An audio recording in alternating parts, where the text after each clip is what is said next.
자, 국민의힘도 이제 8월 전당대회 개최로 지금 가닥이 잡히는 모양새입니다.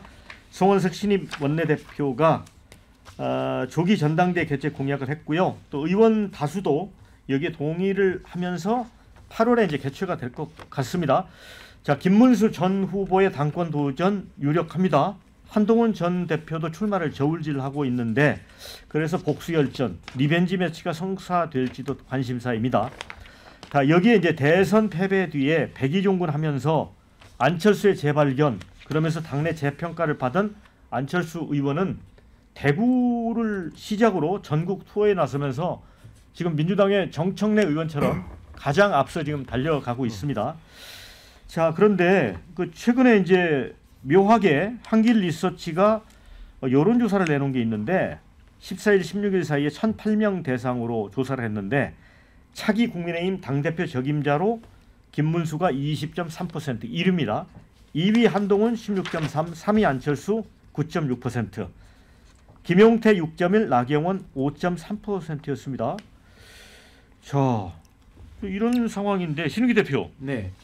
이게 이제 국민의힘 당대표는 이제 지난번에 이제 결국 대통령의 비상계엄으로 대통령이 탄핵된 상황이고 또 내란 혐의로 재판받고 있는 상황이기 때문에 뭔가 쇄신이나 개혁의 관점에서도 이제 당대표를 봐야 되잖아요. 누가 적합하다고 보세요? 근데 이제 국민의힘은 이번에 원내대표로 송원석 TK 출신의 삼선 의원을 뽑았는데 결국 이제 뭐 혁신이나 반성, 성찰과는 반대 방향으로 지금 가고 있다라고 보여지는 것이고 지금도 이제 조기 전당대회 하겠다는 거 아닙니까? 아마 당내에서 그래도 개혁적인 목소리를 내는 분들은 뭐 비대위를 좀 더 가고 혁신적이거나 아주 그 정권을 준 비대위를 통해 가지고 뭔가 당의 체질을 바꾼 다음에 전당대회를 해야 되지 않겠느냐 이런 의견들이 지금은 소수로 보인다 말입니다. 그렇다면 반성과 성찰 없이 그냥 전당대회를 치르면요. 당연히 김문수 후보 쪽이 되는 겁니다. 그러니까 소위 말해서 친윤 그룹들. 근데 친윤이라는 것은 사실 뭐 권성동, 뭐 과거에 뭐 윤한홍 이제 이런 사람들이 했던 건데 이분들의 영향력은 좀 물 밑으로 들어갈 거고요. 아무래도 직전에 대선 후보를 지냈던 김문수 후보 쪽이 아마 주도권을 가질 거고요. 근데 김문수 후보가 직접 등판하는지는 좀 모르겠습니다. 왜냐하면 안철수 후보가 나서게 되면 당심도 얻으면서 또 민심에도 살짝 소구할 수 있다라는 전략적 판단도 할 수 있거든요. 그래서 저는 김문수 후보가 직접 등판하든지 아니면 안철수 후보를 대리인으로 내세워서 아마 당권을 가져가지 않을까. 전 한동훈 대표는 이번에 나오겠습니다만은 당권을 거머쥐기는 쉽지 않다 이렇게 보여집니다. 자, 그래서 원영섭 변호사에게 지금 이제 안철수 후보 얘기를 했잖아요. 신은기 대표가. 그러면서 만약 당 대표가 되면 이분은 이제 옛날에 최상병 특검도 찬성했었고 뭐 계엄, 그다음에 대통령 탄핵 찬성. 어찌 보면 개혁성 측면에서는 근데 김문수 후보가 이렇게 양보하면서 밀어 올릴 수 있을까요? 기본적으로 저는 안철수 후보가 이런 일종의 그 당권 도전에 나서는 거에 대해서 아주 환영합니다. 아주 환영하고 본인이 가지고 있는 어떤 뭐 개혁적인 어떤 발언이라든지 그런 메시지를 두고 뭐 전당대회 과정에서 발산을 해주시기를 바랍니다. 저는 뭐 세 가지 특검법에 모두 동의를 한 거에 대해서는 아쉬운 마음이 커요. 최상병 특검은 뭐 그렇다 치더라도 나머지 두 특검은 저는 납득이 좀 안 되는 거였지만 어쨌든 안철수 후보가 자기의 어떤 전도를 해 나가시길 바라고 기본적으로 그 당원 비율이 80%입니다. 당원 민심 해가지고 8대2죠. 8대2로 그 룰이 정해져 있기 때문에 사실은 그 당원들 그리고 정통 지지층한테 얼마나 소구하고 어필할 수 있는지가 가장 중요하고 아까 그 한길 리서치 여론조사 결과도 김문수 후보와 한동훈 후보의 지지 세력 간의 차이는 더블 스코어 정도 나거든요.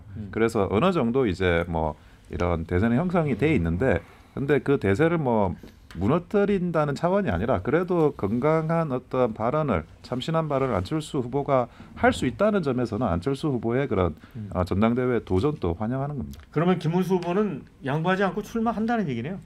아니 더 정확하게는 또 그 당원들의 뜻이 국민들의 뜻이 있다 그러면 그 뜻에 맞춰가지고 책임 있는 판단을 하시지 않을까라는 생각입니다. 그러니까 한길 리서치 여론조사는 김문수 20.3, 한동훈 16.3인데 이거는 이제 국민을 상대로 한 여론조사고 이제 당 대표를 뽑는 거는 당심이 8, 민심이 2이기 때문에 격차는 더 클 거라는 얘기잖아요.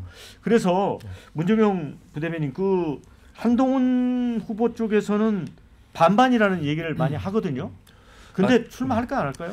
그러니까 한동훈 후보는 지금 뭐 출마한다 안 한다 말들이 많은데 제가 알아본 결과로는 지금 거의 사실상 출마를 굳히고 있다라는 게 또 최근에 급변하게 변하는 좀 정보고요. 그리고 이제 김문수 대선 후보도 사실상 출마를 결정하고 행보를 하고 있다라는 것이 뭐 여기 원영석 변호사님도 계시지만 사실상 무기는 한다는 것을 인정한다는 거거든요. 그렇게 될 것이라고. 그래서 저도 그렇게 알고 있는데 지금 저희 당내 내부 이 지지 구도가 되게 복잡해지고 있습니다. 왜 그러냐면 일단은 저희 지금 당은 현재 정신적 지주가 없습니다. 대통령도 없고 그 대선 후보도 졌고 그 대선 후보가 사실상 원내에서 십수년간 활동을 안 하신 분이었기 때문에 어떤 그 이렇게 고정된 지지세가 있는 게 아니거든요. 그게 사실 어떻게 보면 저희 그 대선 패배 이유 중 하나라고 또 거론되기도 하고요. 그렇기 때문에 지금은 당원들이 뭘 보느냐면요. 정통성을 위주로 봅니다. 뭐 우리 당의 정통성이라는 게 사실 뭐 여러 가지 이견이 있겠지만 아까 신 변호사님 말씀하신 어떤 그 개혁과 반성과 성찰이 있어야 된다고 하는데 저희 당의 지금 주류 또 대다수는 반성파리, 혁신파리, 개혁파리 이거 굉장히 지쳐 있어요. 그러니까 이게 뭐 국민들한테 어떻게 보일지 모르지만 굉장히 지쳐 있거든요. 그거에 일조를 한 사람이 한동훈 후보입니다. 대선 캠페인 중에도 혁신 반성을 외치는 바람에 이 혁신이랑 반성 얘기만 나오면 대체 어떤 혁신과 반성을 당신이 원하는 것이냐 이런 그 반발세가 굉장히 저희 당원에 강하거든요. 그 결과로 저희 원내대표 선거 보시면 그렇게 뭐 개혁과 혁신을 외쳤지만 어찌됐든 친윤계라고 범친윤계라고 분류될 수 있는 송원석 원내대표가 당선이 60표로 된 것이거든요. 그렇기 때문에 지금은 사실 안철수 후보 같은 경우는 이게 그 대선 후보 선출이 아니고 8대2로 뽑는 이제 당원 위주의 경선이기 때문에 사실상 저는 그 대선 후보 경선 때 상한가를 찍었다고 보는 것이고요. 지금은 이번 그 저희 당대표 전당대회가 열린다면 어쨌든 핵심은 정통성이기 때문에 당연히 이제 가장 최근 그 당내 경선 또 대선 경선에서 일정 지지율을 확보한 김문수 후보, 또 한동훈 후보가 당연히 이제 뭐 2강이나 이렇게 오를 수 있고 그 외에 저는 안철수 후보보다는 나경원 후보가 조금 더 지지세가 높을 것이라고 보고 있습니다.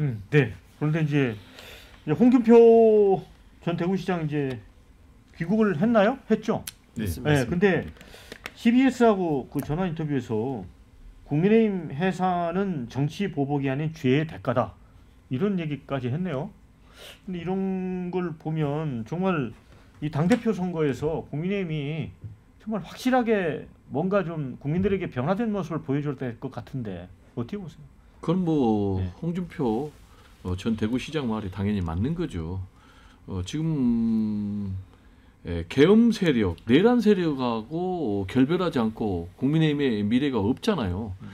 계엄 세력, 내란 세력 때문에 대선도 참패했는데 안타깝게도 이번에 원내대표 선거를 보면 그럼에도 불구하고 다시 계엄 세력, 내란 세력에 속한다고 볼 수 있는 친윤의 송원석 이분이 됐잖아요. 이것만 봐도 국민의힘은 변화와 쇄신하고는 너무나 거리가 멀다. 그러면 앞으로 전당대회의 결과가 어떻게 될 건가?